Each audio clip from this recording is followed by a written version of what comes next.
Hello, everyone, and welcome back to the Cup of Joe with Joe and Joe podcast. I am your host, Joe, and with me, as always, is my wonderful co host, Joe.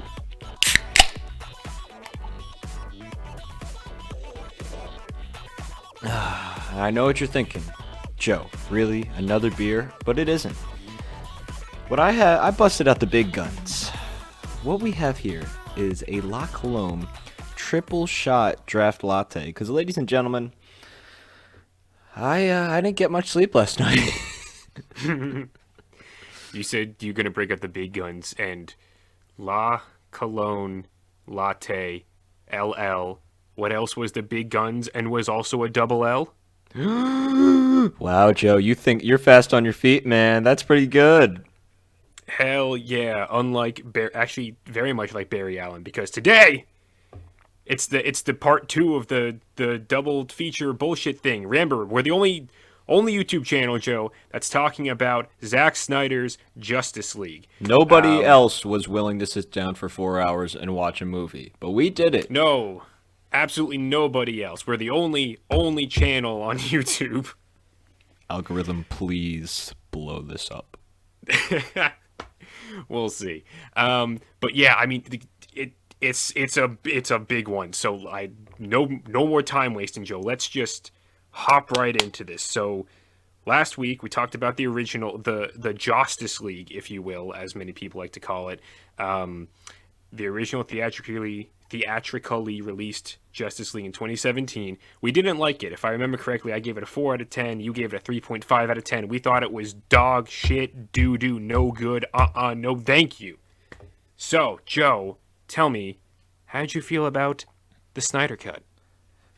So I try in my notes. I was like, okay, I want to kind of like boil this all down into one sentence. And for me, it's just a really fulfilling experience. It's a 4 hour long movie. You're not really throwing this on in the background while you're baking banana bread, and this ain't no Totoro. You're sitting down with some popcorn, maybe some pizza, and you are chilling out, and you are just it's an experience. It really is. Kind of in the same way I think Endgame and Infinity War were like an experience to go watch those. More Endgame was like a crazy experience, but yeah, this is just a 4 hour long.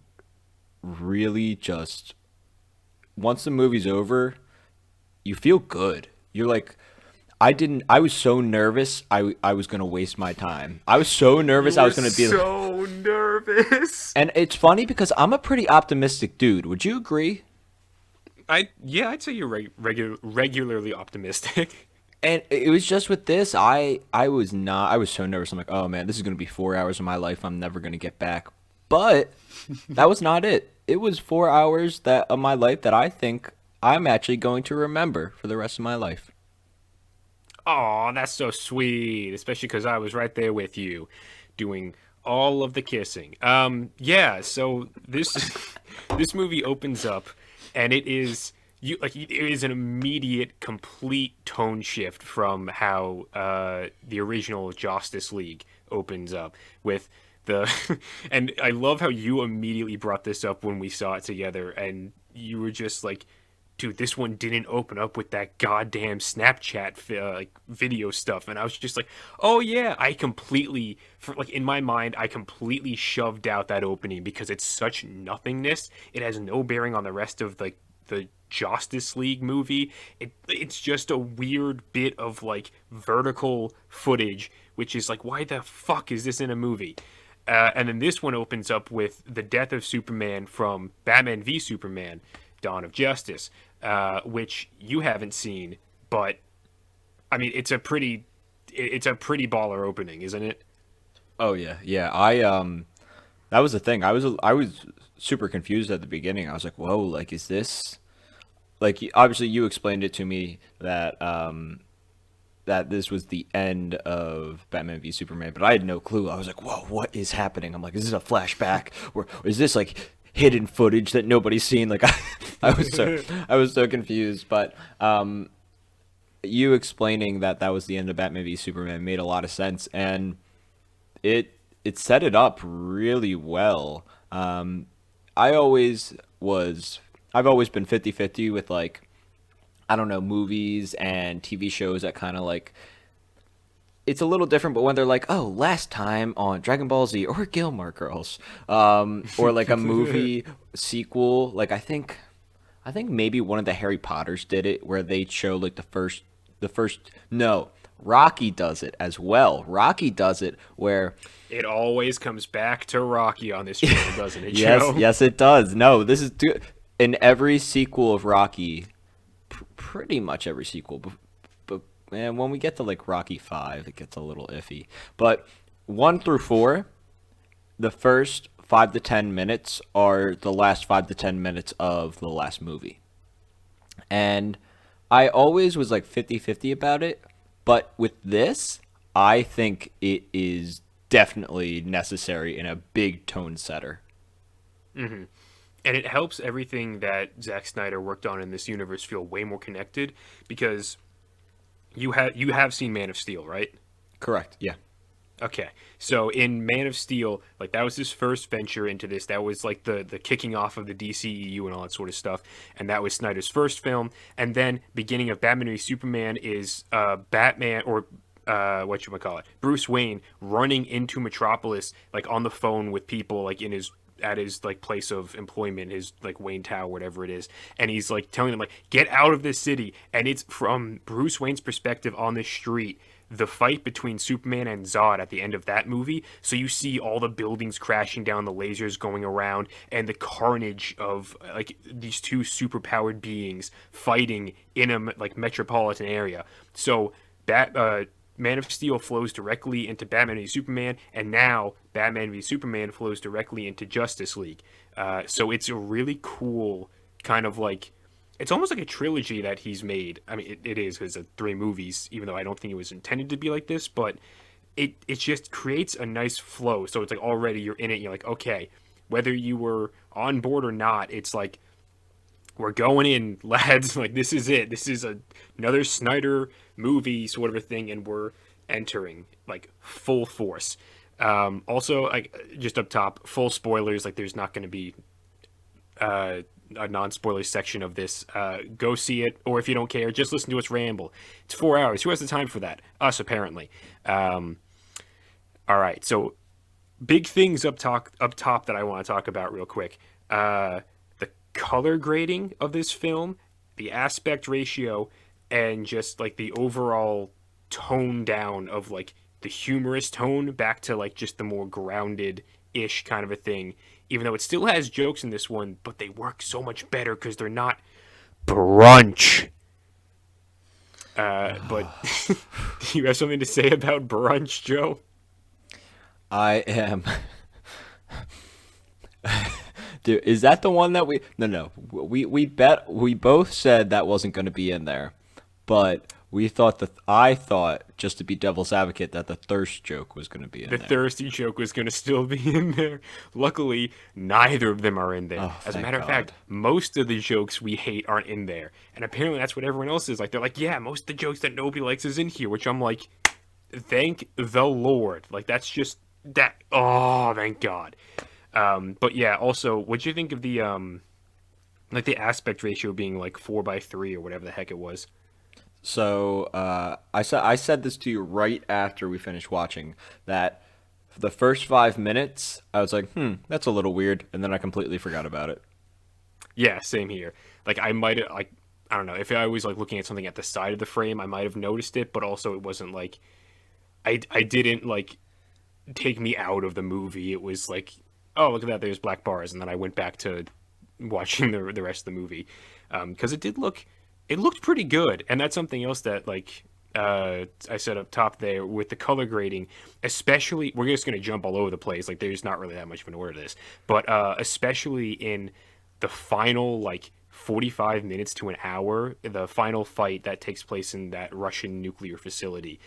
Oh my God, changing that back or like I just keeping it the way it was, where it's like that dark gray, like navy blue kind of atmosphere, and allowing the actual red and orange energy blasts of both like Cyborg and the parademons and all that sort of crap actually shine through against that.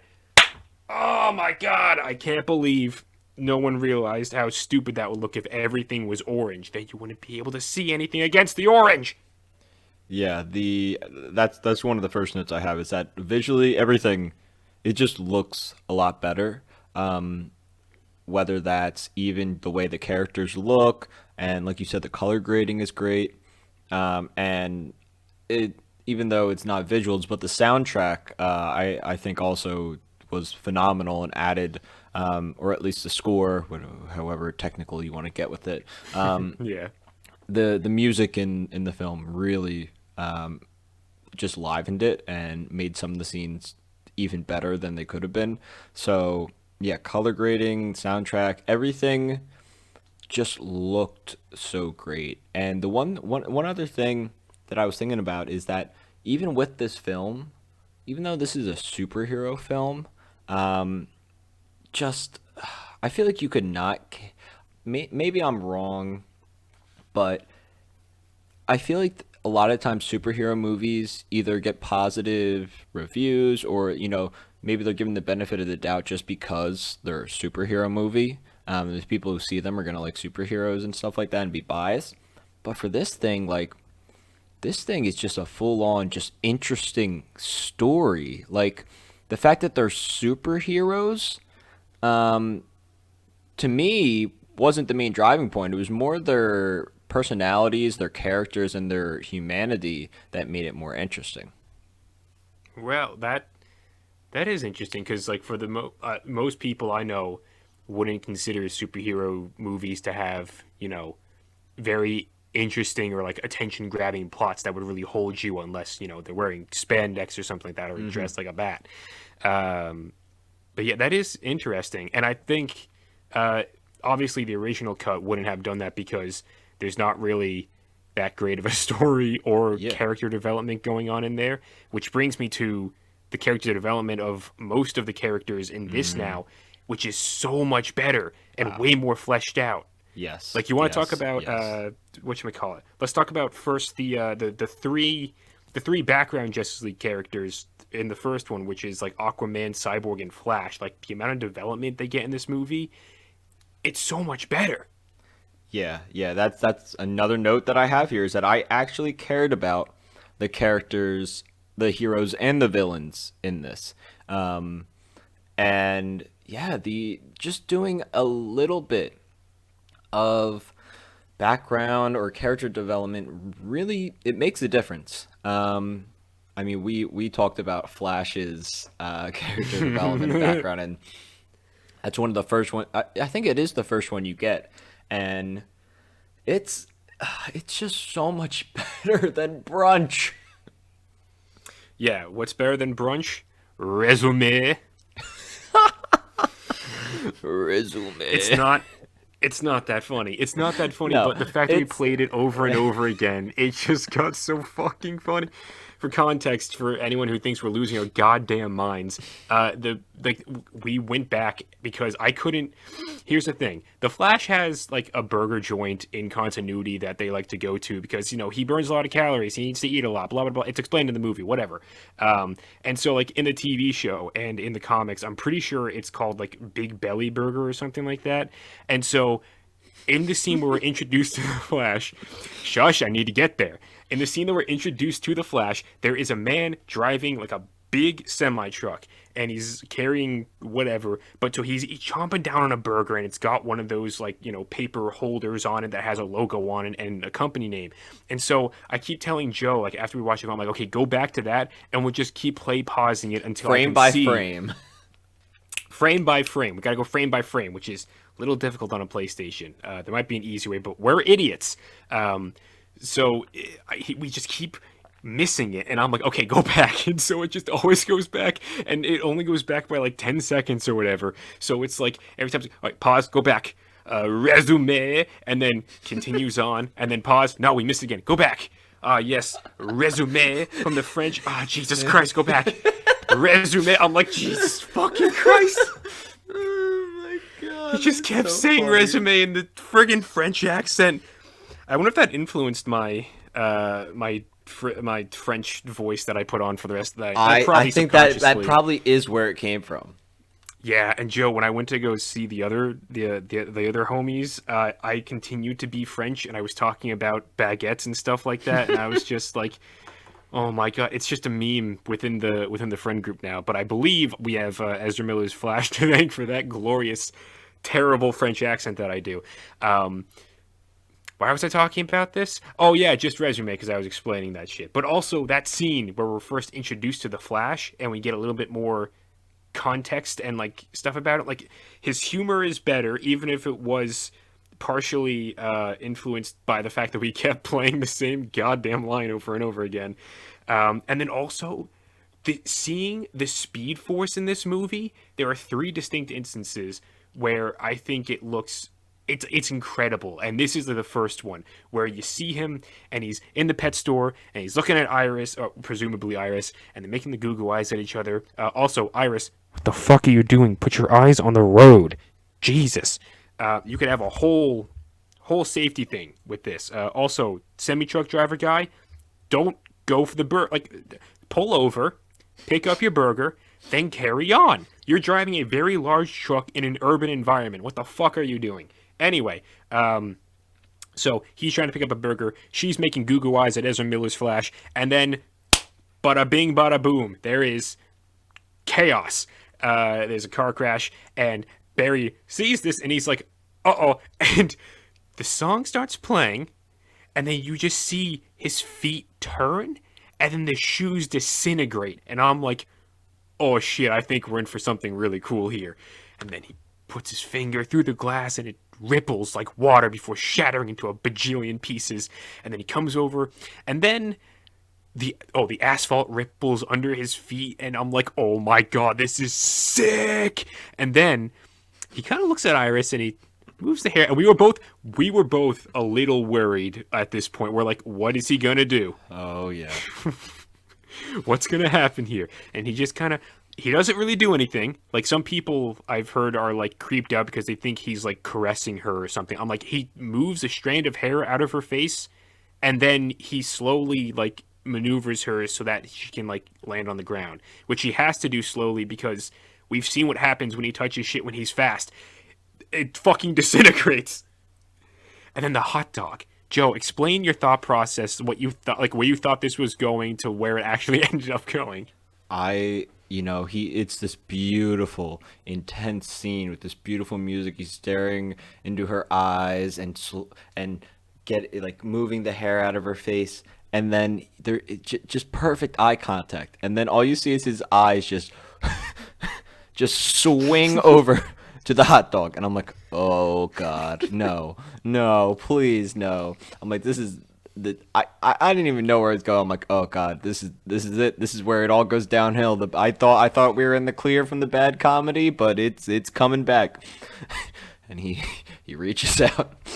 And with a smile on his face, he snags that hot dog and puts it in his pocket.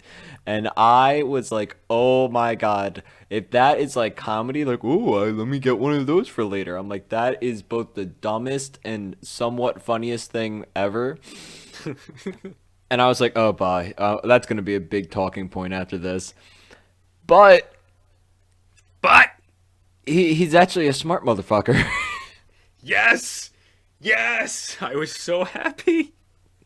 He comes back once, he saves Iris and everything, and time kind of returns to normal. The crash happens, and everybody's like, what the fuck just happened? The lady in the pet shop turns.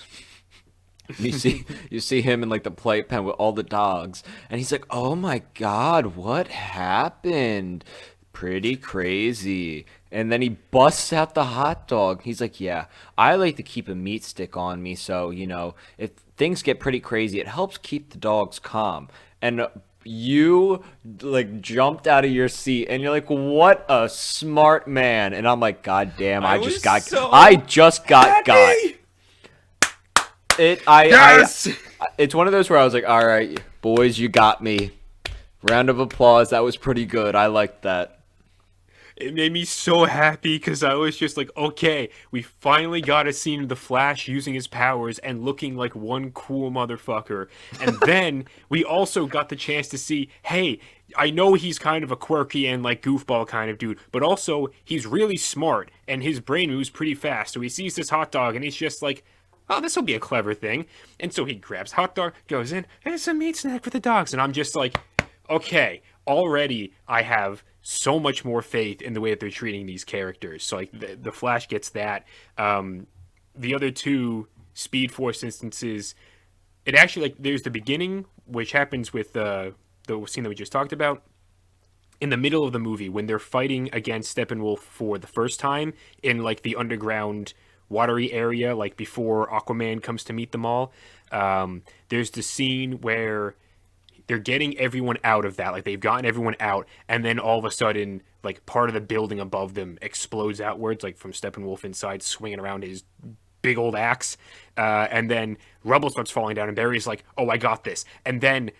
If you have epilepsy, you cannot watch this scene, but it is cool as hell. So have someone describe it to you. The Flash jumps up and in just blasts of lightning just shatters all these rocks. And I remember watching it the first time, I didn't actually notice what had happened because I was just so taken. Like we're watching this in a completely darkened basement, and just the flash dark, flash dark, flash dark, flash dark. I'm like, oh my god, oh my god, so he just destroys all the rubble, and I'm like, that was awesome. And then the final scene, I don't even know if I want to talk about the final bit. I'll say that for a little bit later on because it's really fucking cool and I want to talk about it because I've listened to a lot of shit and people that I listen to aren't talking about the final Flash scene that much, and I want to, but we'll get to that later on. Joe, what else do you have in this movie for me to talk about? Oh my goodness. Um, See, this is the thing. I sat down and I wrote down my notes actually yesterday, and there's only so many notes you can write down for a 4 hour long movie. So a lot of mine are kind of like broad stuff, but the let me say some things running off the top of my head. Introduction of all the characters, much better. Flash background, much better. I actually like him. Still a little iffy with Ezra as Flash. I like his suit. I know you're not a big fan. Aquaman, much better in this. Did not like Aquaman at all in the original one. I like Wonder Woman a Because he lot was more in just this. a broy asshole. Yeah, he was just a oh yeah beer, give me that. Oh yeah, rock music. Throw my shirt off and go swimming. Look at my abs. Like stupid. How many shirts do you think he threw into the ocean in the course of this movie? Uh, I was gonna say like it depends how many women are in that village that he visits. Just one for each of them. Like it's like a singer at the end of a concert like throwing his shirt off or like a rose into the crowd. That's exactly what it is. He is their rock star deity. But he's way better in this movie. And he gets a little bit of background. We get to see Willem Dafoe, which was pretty cool. Yes. Um, Volkov. Or yeah, Volkov. yeah. And I think Aquaman gets the least amount of background too in this. It's still Yeah, not a lot. definitely. And it makes the difference. It really does.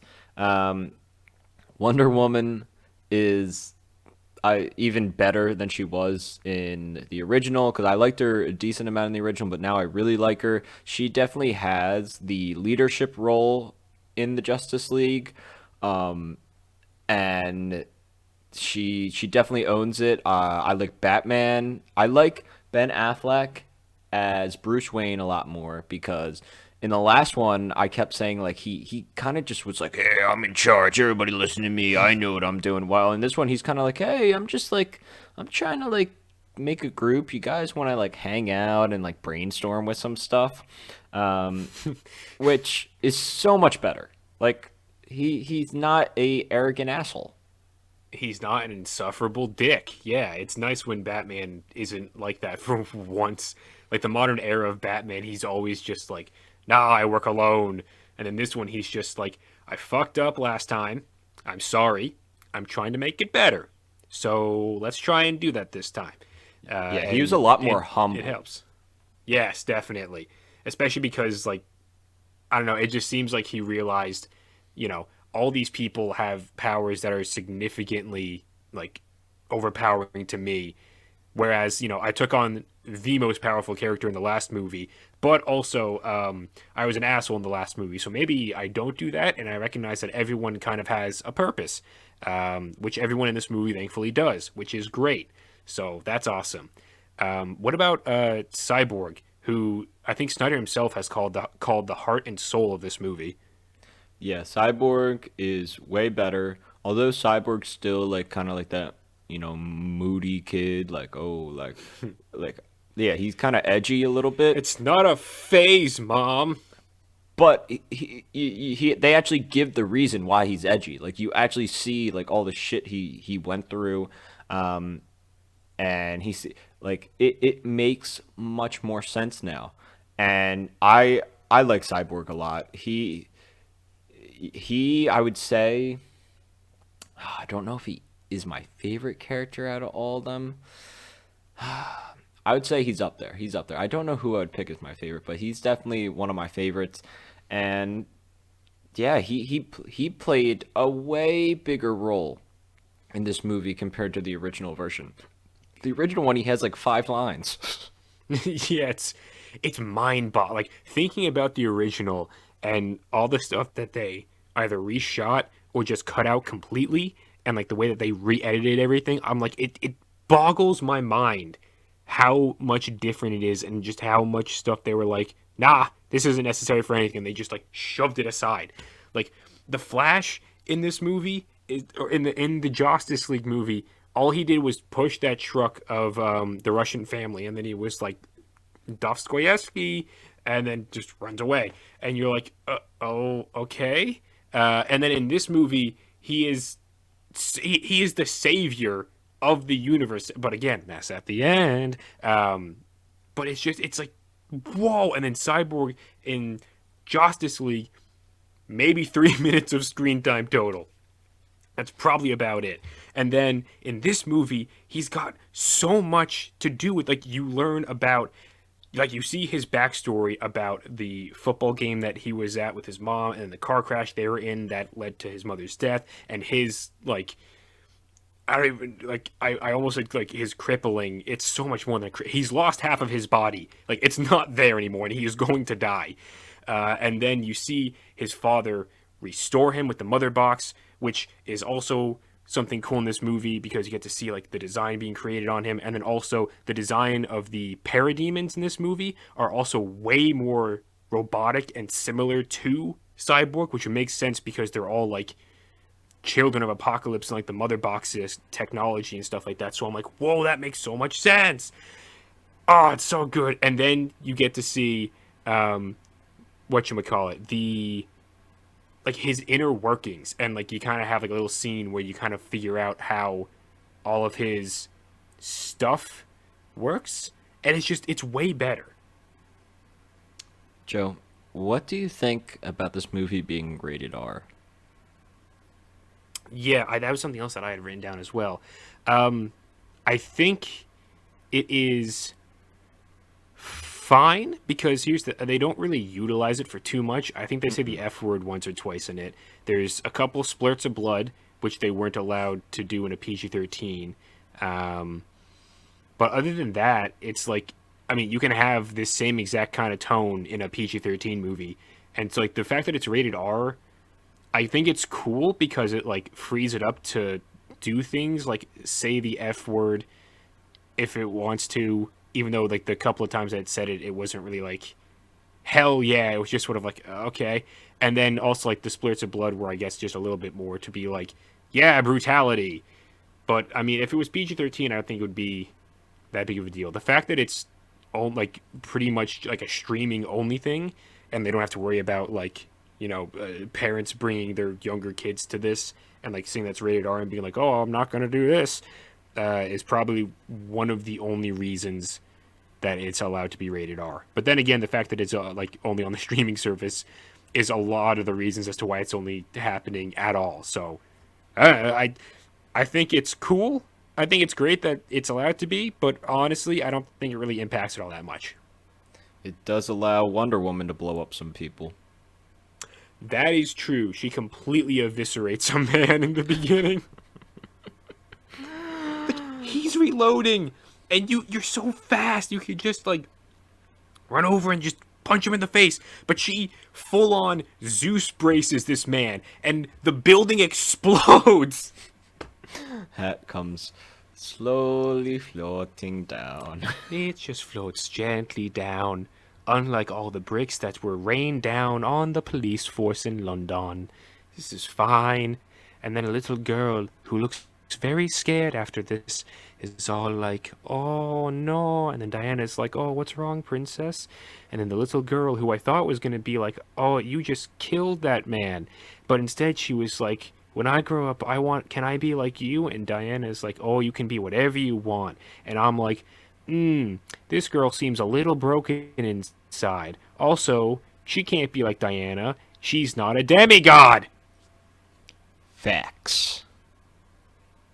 Facts. It's a good message, but in a weird place, I'll say. The other person that I actually felt got a lot of development is Steppenwolf. Yeah. And by a lot of development, you mean like a 1,000% increase from his 0% of development in Yes. the original movie. Done, which was done in like maybe a 2-minute time period. Yeah, that was like we literally it was the after he talked to I think it was Desaad for the first Yep. time, and he puts the mother box into the big old chunk of rock. The big old chunk of rock melts and The forms monolith. into Desaad, and he's like, "Yeah, exactly." And he just melts and forms, and he's just like, "Ah, Steppenwolf, you bitch! I see you finally gathered a cube." And he's like, "Yes, Desaad, I finally got the cube. I know it's been a while." And he's like, "Yes, you bitch." And he's like, "Hey, can you ask Daddy Darkseid if I can come home, please?" And he's just like, "You need to find the 3 other cubes." And he's like, "Ah, fuck, you're such an asshole. All right, I'll find it. I just really want to come home. It's been so long. Do you know how long it's been since I've done laundry, man? Like, I've been wearing the same metal shit for the last millennia or so. Like, I really need to have a cycler too." And he's like, "After you find the cubes, the cubes." And then he, fades away, and then Steppenwolf is all like, "All right, guys, we gotta go find the cubes. Get your noses a working. We gotta smell them out." Yeah, that that made just that little scene made a huge difference because you're like, damn, you're like, this dude isn't just like I want to rule the world. It's like, oh shit, I gotta do this because I want Daddy to love me.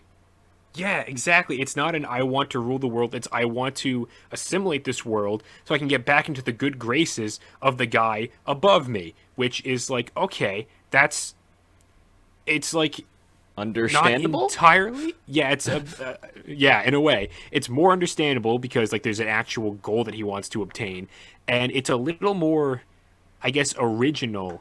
Because like I'm trying to think back to other superhero movies. There's probably a superhero movie that's done this in the past with their villain, but like I can't. I'm hard pressed to find another movie which is like succinctly like this person is trying to conquer or destroy the world not because they like really want to, but because it's a means to an end for them because they want to please someone else above them. Like I guess the first Avengers movie kind of does this because Loki is technically working for Thanos, but also Loki is a tricksy bastard and is kind of just doing it because he's spiteful and hates the Earthlings anyway and wants to rule over them because he's a tricksy bastard.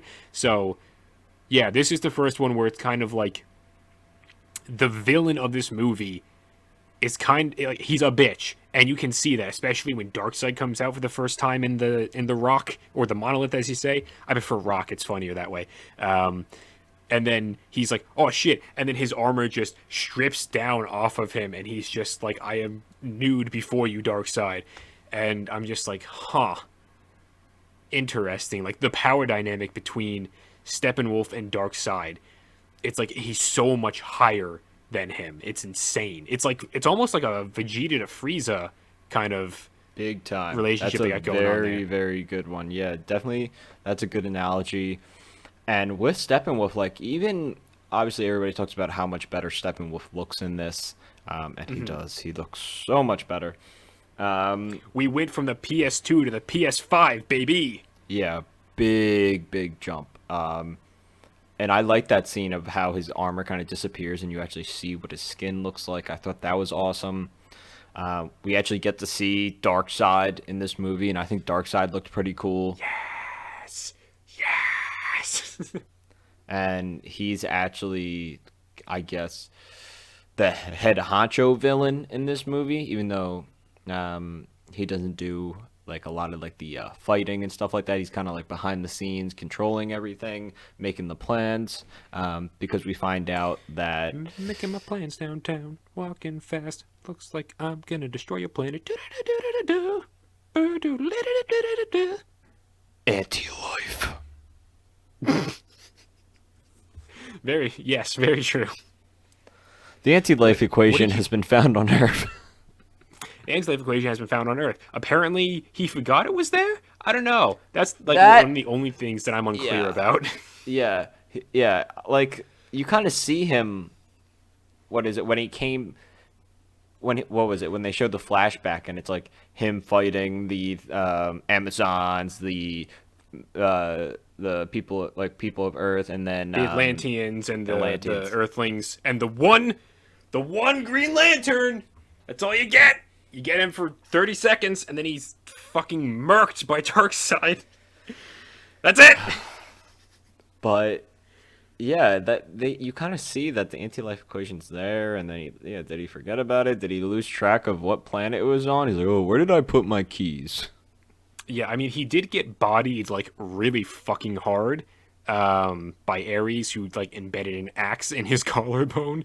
That was so much blood gushing out of him at that point too. But it's like on one hand, I'm like, maybe he really did forget, but then also like, no, you would definitely remember the planet that almost murdered you, and you'd be like, I need to go back there and destroy them and like take the anti-life equation. Like, I don't know, like maybe he like left it there, like maybe he had it, but no, like he's trying to find it. He's like, I need to get this thing. It seems like for the first time. So I don't know, but what did you think about that? Like the Lord of the Rings esque mythical battle between the old gods and Darkseid and all that stuff. I thought it was awesome. Visually, it was great.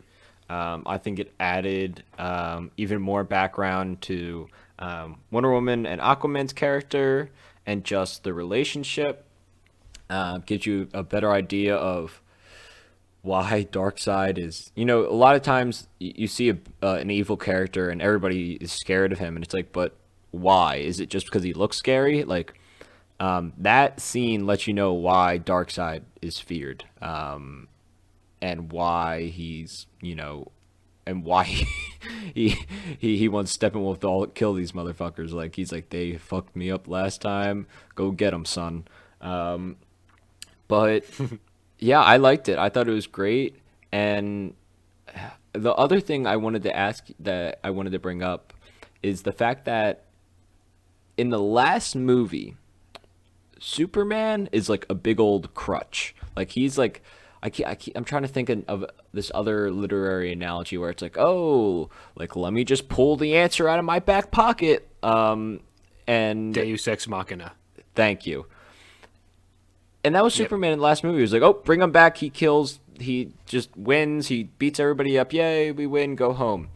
And it wasn't. It was portrayed way better in this, where yes, he does come. He is revived and he does kick some ass, but it's not just him. Like it's all of the Justice League just kind of playing ping pong with freaking Steppenwolf, throwing it back and forth, each doing the attacks, and it just it made it feel a lot more interesting. Like it actually felt like a team movie. It didn't feel like, oh, the Justice League movie where, oh man, we gotta get Superman back so he can actually win because we're worthless pieces of shit. Like no, it was more like, oh, we need Superman because he'll help us out actually. Yeah, he'll be a massive help to us in defeating this weird devil horn looking bitch. Yeah, and so let's move on towards that final scene where he does arrive and all this other stuff, because I really want to talk about this final battle between the Justice League and Steppenwolf and like his forces and all that sort of stuff. So like through machinations of whatchamacallit, the Justice League, like they used the friggin' whatchamacallit, the mother box to revive Superman.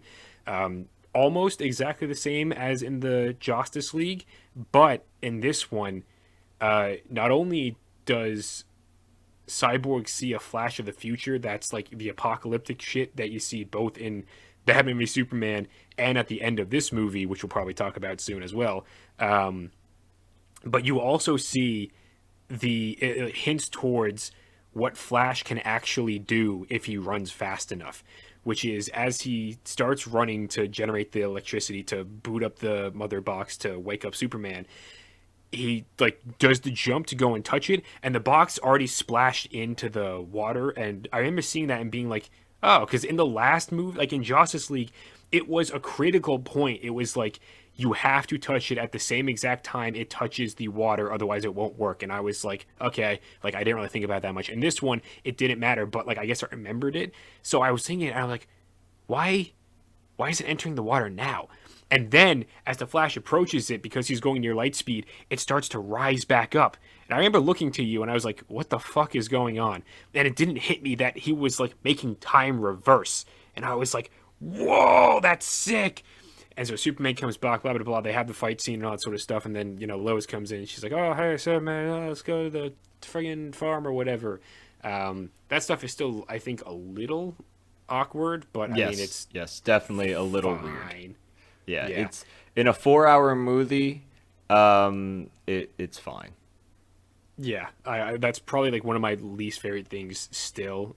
I do like the part though at the very end of that battle where Aquaman and Flash are on the step and Aquaman just looks at him and points angrily and Flash is like, I am so sorry.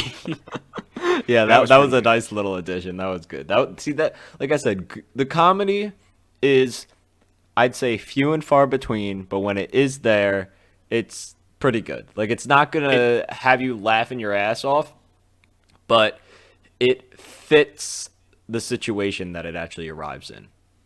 Yeah, it's totally consistent, and it again, it won't make you laugh out loud like you said, but it'll probably make you chortle, unless you constantly replay a single line that someone says in a French accent.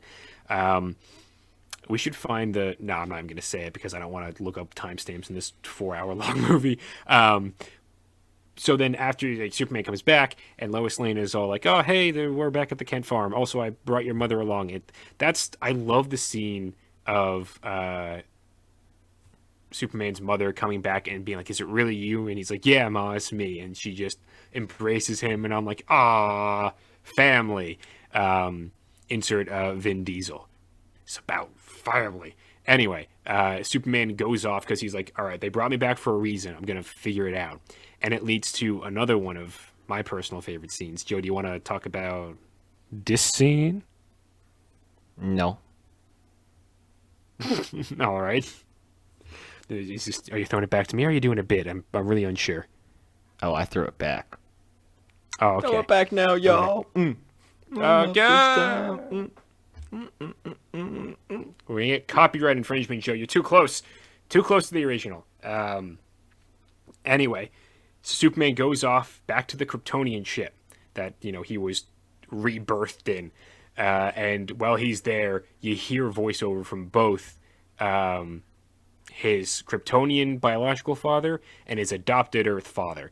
And it's just different voice lines from the different movies. And I think some original stuff too, because there's some things that I don't remember in either of those. But it's both their voices that are talking to him like over the ship's intercom or whatever, narrating stuff and themes and cool shit.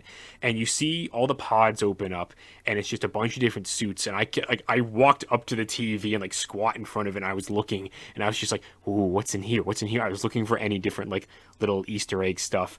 I didn't see anything that was like too interesting. It was like some cool suits. You only see like 3 or 4. You see the original and then he turns and looks at one like towards camera so we can't see it, but we all if you've seen the trailers and you've seen any promotional material, you know what kind of suit it is.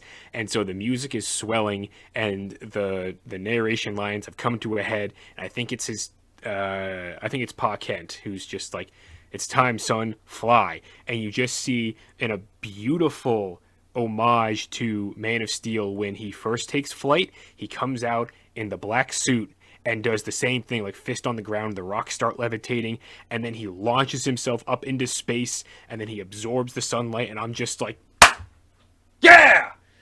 Awesome! It looks cool, and it's got the awesome, I'm gonna forget the name of the track, but the song that they use in the Man of Steel version, it's so good. I think it's called Flight. I don't remember, but you'll know it when you hear it. It's great. And then Superman goes off to help everyone else going on in Russia with their final battle with Steppenwolf. Yeah, that's definitely my favorite scene of the whole movie. That was super cool, and oh, it gave me chills. That was awesome. Yeah, so very good. And I love how when he enters in the final battle, it's like Steppenwolf is about to axe Cyborg in the back. He's just like, "Oh, you're fucking done for."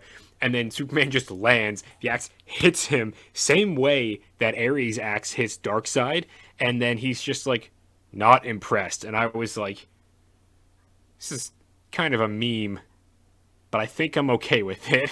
Yeah, yeah, I thought the same thing. Where it was like, oh, a little cheesy, but that was kind of cool. Yeah. And then the rest of the battle takes place, and it's just everyone like everyone has a job to do in this. Like Batman he's not directly fighting Steppenwolf, but he's fighting off against all the other parademons and like using their Gatling energy gun thing, and then he blows up the rest of them and all that sort of stuff. And then you have Cyborg, who's interfacing with the mother boxes, who might be the three Greek fates, but more on that in a little bit. And then you have Superman and Aquaman and Wonder Woman, all like the warrior type guys, like facing off against Steppenwolf and like beating the crap out of him. Superman gets on top of him, lasers off half of his head, and then just keeps punching him into the dirt. And the Flash is running around trying to gather up enough electricity to launch into Cyborg to do something with the boxes. I think it's the energy needed to like jolt them apart, and then he needs to push them apart or whatever. But Batman is too slow with taking out the energy Gatling guns, and one of the parademons manages to shoot Barry in the leg, and so he stops. And you know what happens after that?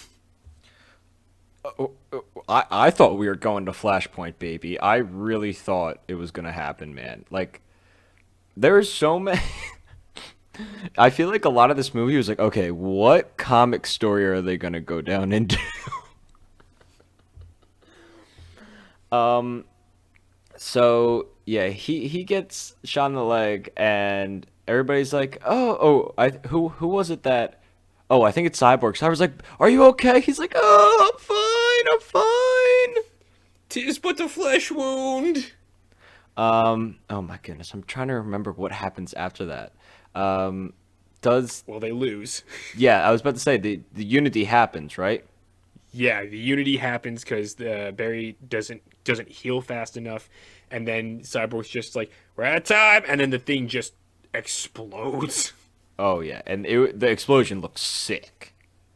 And then Barry in the Speed Force, he's just like throws his hand like no, and then all of a sudden, like reality like ripples around him, and he's in some sort of, I don't know if it's the Speed Force or if it's just he's moving so fast that like time looks like it's paused for him, so he's seeing the aftermath of like the explosion in that radius.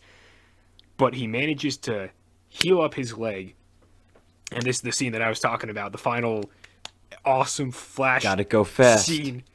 It's gotta go so fast. Play that Sonic theme song. But he heals up the leg, and he's like, all right, you gotta break the rule, Barry. You gotta run speed of light. And so he starts running towards the center, and this entire time, like the epic orchestral music has really kicked in, and he's just running and he's running, and I don't even care that he still runs like he's a fucking baboon waving his arms over his head because it. The rest of the scene looks cool. I'm just not going to look at the way that he's flailing his arms around like a fucking idiot. And so he's running, and the ground is forming underneath each one of his steps, which also made me think of Bleach when they're running through the like space between worlds, and they have to use ratio whatever to make stuff. There's a lot of anime references that I can find in here. It's really funny. But so Barry's running on in, and he's going, and everything is reconstructing. And like Superman's pretty strong, right? You'd think, I don't know, he'd be able to handle an explosion of some kind. But as Barry's running and time is reversing and the land is falling behind him, you see like blood and muscle and bone All start the to anatomy. reform. Yeah. Yeah, everything just starts to reform. And I realize that one of the bodies is covered in the black suit. And I'm like, holy shit, it destroyed Superman. And so, like, it reforms his body. And then Barry keeps running past all of them. And he keeps running, he keeps running. And then you see in the center, the boxes reform. And then you see Cyborg reform. And it's great because then it switches from, like, an over the shoulder perspective of Barry to then a over the shoulder perspective of Cyborg. And so you see Barry running towards him, and you also see Cyborg's body completely reconstitute from like all the machine up to like the skull in his face, and then the flesh over the one half of his face. And then Barry touches him, and then Unity is stopped. Superman and Cyborg pull that shit apart. Three weird fate things come out of the boxes. Like, what the fuck Yeah. do you think those were? Yeah, I thought the same thing. I couldn't remember the name when we were watching it, but I was like, "Oh man, those are the things from Hercules." Those the thing from Greek myth, which is, I mean, Snyder obviously loves Greek myth because all the Wonder Woman stuff he clearly loves making, and he made 300 and stuff like that. So it's like the guy likes mythology, and they stop the Unity, and then they just completely body Steppenwolf. The poor guy, man. He got destroyed. He really did. Like, he gets skewered by Aquaman, and then he gets punched by no, he gets skewered by Aquaman, punched by Superman, like back through the portal to Apocalypse where Darkseid is waiting, and then this is all happening in slow mo, like 75% of the movie is. And then Wonder Woman leaps, and I remember when she leapt, you and I were both like, "Holy shit! Oh my god!" Slink completely decapitates him. Body and head fly through the portal. Head slides to like the feet of Darkseid, on which he like steps on the head to stop it rolling, and he just stares them down, like the Justice League. He's just looking at him. And then the portal closes. Yep. And Darkseid's like, "All right." it was so just it was so badass.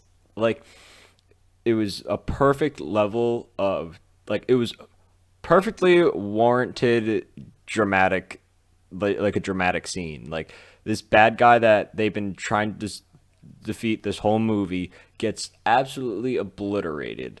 Wonder Woman just says no fucks, chops his head off, and pretty much it's them sending a message like, all right, you sent your little henchman over here and you saw what happened. Why don't you come over here yourself and see if you can take care of it yourself? And I don't know if we'll ever get, any legitimate Snyder sequels to this movie. Apparently, like, Restore the Snyderverse has been trending for the last, like, 4 days or something like that. But, I mean, I don't know if that's actually going to do anything. Whatever. But for, like, the finale of this movie, it was really fucking awesome. It was just really cool to see the culmination of all this stuff happen, especially when the ending of the last one was just... I can't... Was it... Oh, it was Steppenwolf was just, like, he was shown to be a little bitch, and then the parademons, because in that movie, they could smell fear, then all attacked him, and then I think he just boom-tubed away, and, like, being murdered by his own troopers, and it's like, this is just significantly better in pretty much every way in that regard. Yeah, 100%. And I mean, The big thing about this movie that I think that surprised me the most was the epilogue, Joe. Mm, yeah, go talk a little bit about that, would you?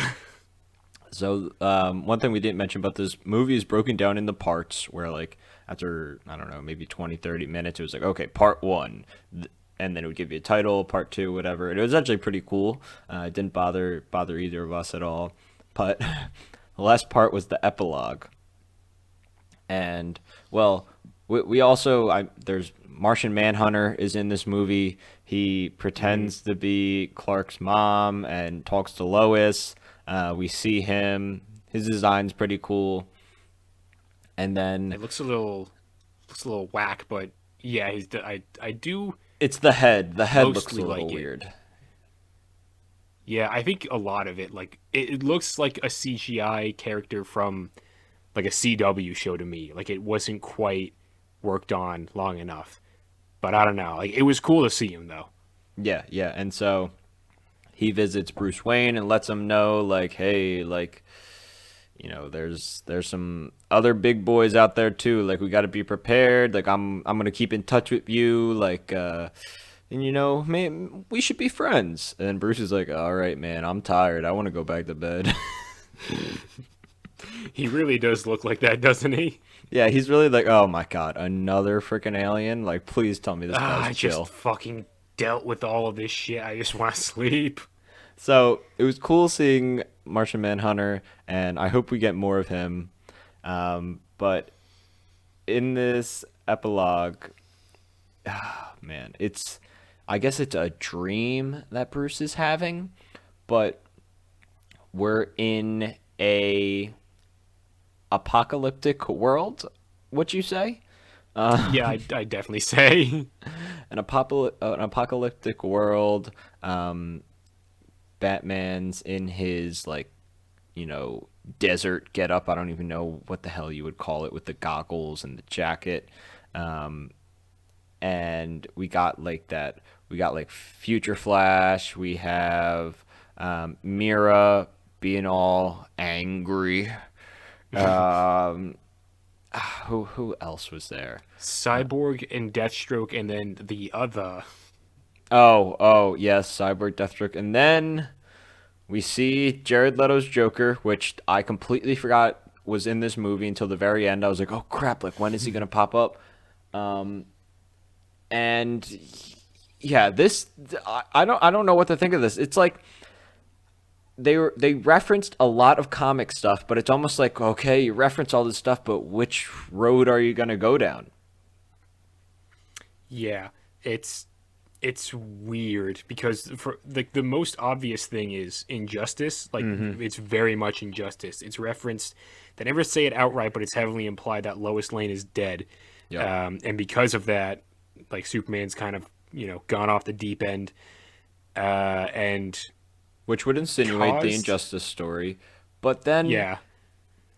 the Joker brings up Death in the Family, um, Yeah, which which I assume happened in the past. He's just bringing it up now because he's being a dick to Batman. But he also talks about how he says to Batman, like, how many alternate realities will you destroy to keep yourself alive or something along those lines? And I'm like, how many alternate realities do you know of?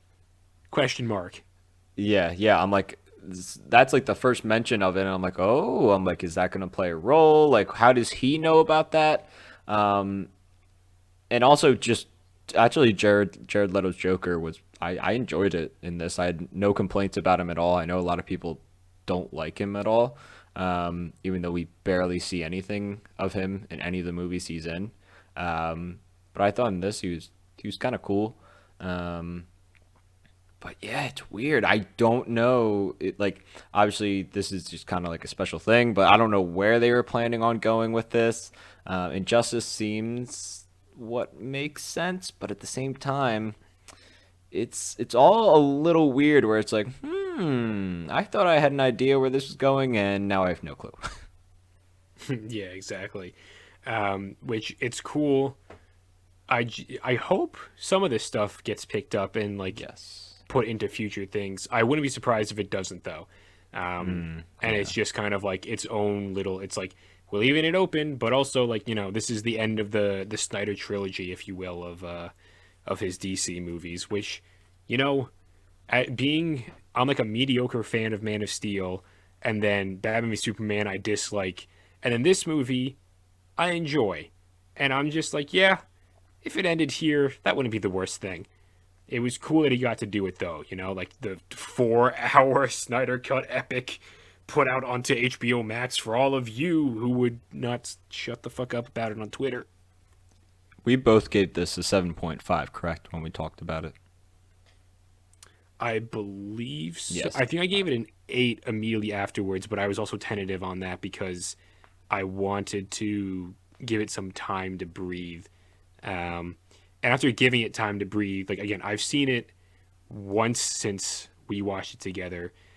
And it's like surprisingly for a 4 hour movie mini series hybrid weird streaming thing, it still moves relatively quickly. Like the pacing, It's I think yeah, was it's pretty not hard well. to watch. Yeah, no, I didn't think it dragged really in too many places. Like the only place I kind of felt like it was like I was watching the repeat of something was the fight between Superman and everyone else, and then him going to the farm again for the first time and like regathering his memories or whatever the fuck he's doing there. That was the only part that I was like, this is a little slow, but it's also interspersed with the stuff with like Cyborg's dad's sacrifice, and there's like one or two other things in there that I think are really cool, but it's like that part of the movie drags a little bit, but then it's like from there you go right into the final, big action battle that looks way better and like or was with characters that you care about way more, and so like it's pretty cool. So I'd say for doing ratings right now, I'm going to I think 7.5 is what I would drop it down to. Maybe leaning more tentatively to a 7 right now, but I would it's good. It's a pretty good movie. Joe, what do you think is next for the DC universe? The DC universe, I'm pretty sure we know about. I know Black Adam is a movie they've been threatening to make with The Rock for like a decade now. Um, he just got a big role in the Justice League in the comics, so that's probably a movie they're making at some point soon. I don't know. I don't think Cyborg is ever happening. Flash, again, it's been through like 117 directors, and I think the guy who played Barry's dad in this movie, and I'm pretty sure Iris left, so I don't even think it'll have like the same cast. I don't know if they'll be recast or if they'll just bring back different people or whatever. But it's like Flash supposedly happening. I don't really know. Apparently, a third Wonder Woman movie is also in the works, but again, they just made the second one, so I don't know when that's getting made. Aquaman is supposed to have been getting a sequel. Other than that, I don't really know. The Batman is supposedly coming out in like 2022, but also that's not a part of this universe. Or it is. Nobody really knows. It could be anything. So, as of right now, the DCEU is kind of, I say as of right now, but it's pretty much always been a hot mess since its inception. And this is no different because this completely makes the Justice League obsolete, and it sets up for stuff that probably won't be paid off ever, if not for a very long time. So, I don't know. Well, there is so much to talk about in this movie, and we probably missed a bunch of stuff. And I bet you, as soon as we're done recording, we'll be like, "Oh, we didn't talk about this or this or this." But there's just so much.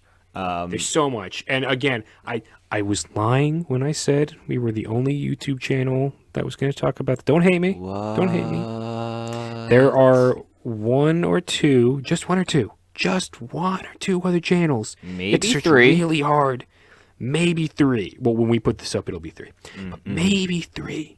Maybe 3 channels that you'll be able to find other talks about this stuff with. So maybe go to them after you've like listened to this, and you'll get something else going on in there. You know? So, Joe, what would Would your rating stay the same for this movie? Yes. 7.5? Yes. Alrighty. So that's a certified 7.5 from just these two Joes, just a couple of two friggin' idiots who love themselves a nice, solid superhero movie. And, God, I hadn't even thought about this, but Joe, have you thought about what we're watching for next week? Of course I have. Ooh, wonderful. Boy, oh boy, I busted out a classic, baby. I saw that this is on Netflix and I am so damn happy. Baby, we're watching Crazy Stupid Love.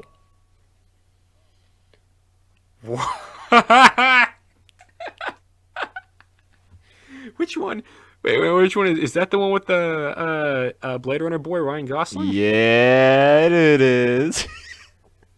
Oh my God, And Emma Ryan Gosling and Stone. Emma Stone. And, Yeah, and my boy from The Office. fuck, yeah, what's his name? Oh boy, this is Steve Carell. I can't. We both know who this guy is. Yes, Gru himself, the voice of Gru himself. Awesome. Okay, I haven't seen that movie in. That's gonna be such a fucking palate cleanser. Oh my God. Okay. Anything else you have to say before I take us out? No. Wonderful. All right, everyone. So, hope you enjoyed this. This was a long one. I'm looking at the clock. It was a long one, but it's a long movie. So, don't blame us. Don't blame Snyder. He's had enough shit going on in his life. Anyway, be sure to like, comment, subscribe, all that beautiful, wonderful stuff. And hope you enjoyed this long edition where we talked about the Snyder Cut. Everyone, be sure to tune in next week for Crazy Stupid Love. And with that, I will say goodbye.